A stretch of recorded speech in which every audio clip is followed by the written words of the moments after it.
Prepositions of movement describe direction when something moves from one place to another.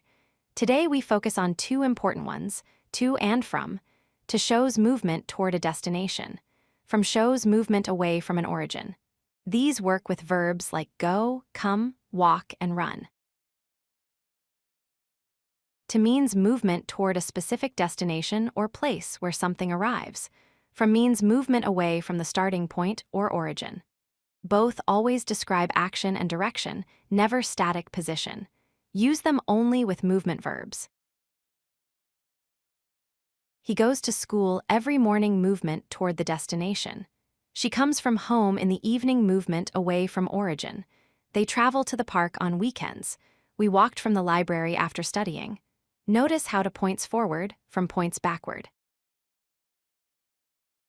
Practice choosing the right preposition. They walked across the bridge to reach the other side. The cat climbed up the tree to catch a bird. She got off the bus at the next stop.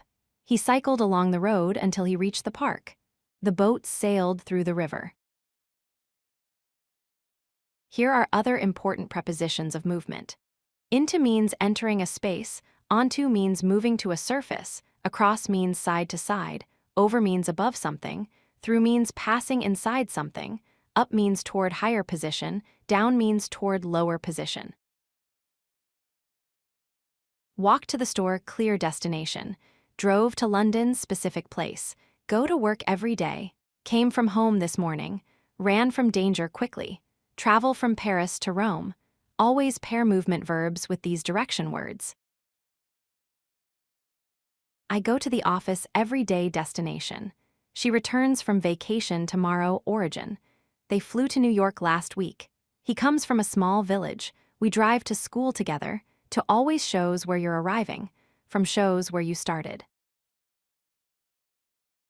Remember these 4 key rules. Use to for destinations where movement ends. Use from for origins where movement begins. Always pair with movement verbs like go, come, walk, run, drive. They describe direction and path, never position. If you like this video, hit that like button and don't forget to subscribe. Visit codelucky.com for more such useful content.